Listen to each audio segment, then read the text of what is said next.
Muy bien, hemos tocado Sí, no Nerón. el imperio, sino Sí. el emperador.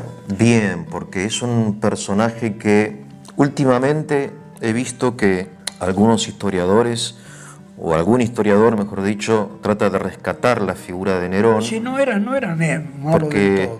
uno dice el tipo tocaba el arpa mientras incendiaba Roma. Que no, es como también no era tan así, ¿o sí? Puede ser que en algún sitio, viendo algún edificio que arde, pudo haber estado recitando no sé qué versos de... Hay un autor que escribió durante un incendio, pero el tema era que si bien no era un emperador tan negativo como quedó con la persecución a los cristianos, que Roma ya había tomado costumbres salvajes en el circo, había lucha de gladiadores o gente arrojada a las fieras, o incluso cuando construyeron el Coloseo, que podía ser inundado, había lucha náutica, ¿no? Barcos que... Y se mataban en serio. Sí, se mataban en No serio. que jugaban al fútbol. Sí, se mataban en serio. O sea, Roma ya estaba en franca decadencia. No era la Roma, Moralmente en decadencia. la Roma pastoril No, de Virgilio. no erano i buoni contadini. Ya había una decadencia Sí, moral, moral. ¿no? Porque eso de ver matar gente, Divertirse con la sangre. con la sangre, Como el toreo español. bueno, pero eso, bueno, Solo que es, sí, es el instinto sí, cruel, ¿no? Que se divierte con la sangre del animal, porque no le permiten que haya luchas. Pero estoy seguro que si hubiese posibilidad, volverían los gladiadores. ¿usted cree? Yo Pero yo creo sí. que ahora el fútbol lo reemplaza. Muy Hay, bien. hay el fútbol, cambiando un poco de tema, es algo... El opio de los pueblos. No, es el opio de la Argentina, pero aparte de ser el opio, para mí el fútbol es un modo en que, de un modo civilizado, la gente se transforma en otra cosa. Justamente, ¿No? El es instinto... el gran mérito del fútbol. Claro, es Sí. evitar la violencia. La violencia o la histeria de la gente. Claro. ¿No? Porque O sea, ahí tenés el estadio, haces lo que quieras y Ahí después volvés está. a tu casa y sos una persona normal. Y sí. ¿No? Sí. Cambiando de tema. Sí. Bueno, vamos a Nerón. Entonces, aparece en Roma esta secta judaica que no sabían bien lo que era. Los cristianos. Claro, ni siquiera el nombre cristiano lo conocían. Aparece en Antioquía el nombre cristiano. ¿Y cómo se llamaban? Sí, los seguidores de Jesús, de ese judío que dicen que está vivo y estaba muerto, ¿no? Ahora, una pregunta, ¿eran pocos o eran muchos esos? Eran pocos. En realidad, sí. No eran cifras, digamos, parecidas a las actuales. No, pero por ahí leí que a principios del siglo IV los cristianos eran el 10% del imperio. Sí, en por total. Ahí, del siglo IV. La mayoría en Oriente, donde en Sí. algunos centros llegaban al 50%. Bien. Pero en el Occidente eran 1, 2, 3%. Eran pocos. Pocos. O sea, el cristianismo no se difundió tan rápidamente de un modo, digamos, no era fácil. Igual.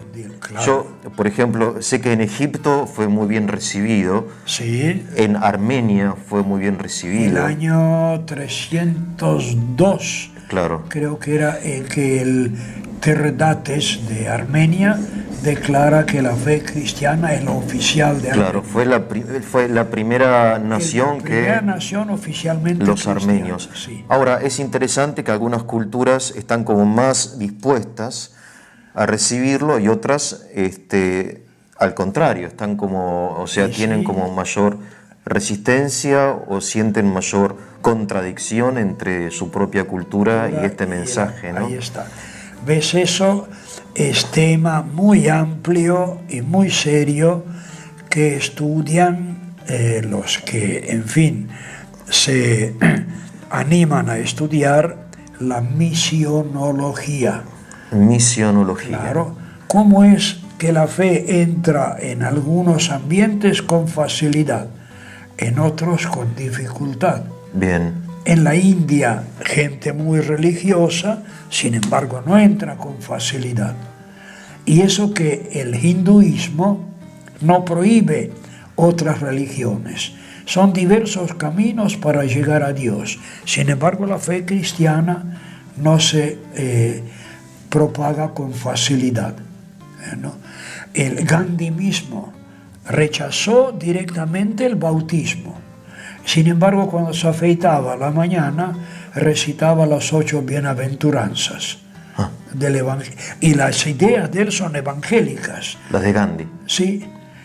Rezaba con fórmulas politeístas, pero hablaba de Dios simplemente. ¿Ves? Hay una oración que le enseñaba al pueblo de la India. Raghupati Raghvara Jaram Patita Pavana Sitaram Ishvara Allah Teronam Sabakosanmati de Bhagavan. Raghupati y Raghava son el mismo Dios, Padre e Hijo. La esposa de Raghupati, Sita, purifica al hombre. Te honran llamándote Ishvara o Allah, hindúes y musulmanes, sí. Que el Señor nos conceda una mente pura. Crea en mí un corazón puro, del Salmo 50. Sí, sí. Totalmente cristiano, pero con palabras politeístas. O sea, Gandhi entiendo que considera que estos nombres son diversos nombres de una y misma realidad. De una misma realidad. Una cosa así. ¿No?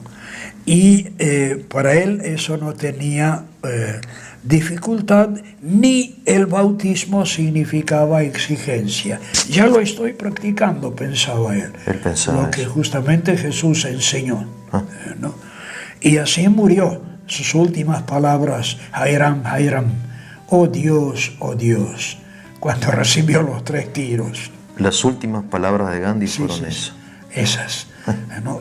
No invocó a dioses. Oh Dios, oh Dios. Al Dios. Sí, eso fue lo último que dijo. O sea, parecería que en el fondo, volviendo a la idea de los dioses y el Señor, que sobre los dioses hay un Dios. Hay uno que es el regreso a la unidad Ahí está. De un solo Dios. Bueno.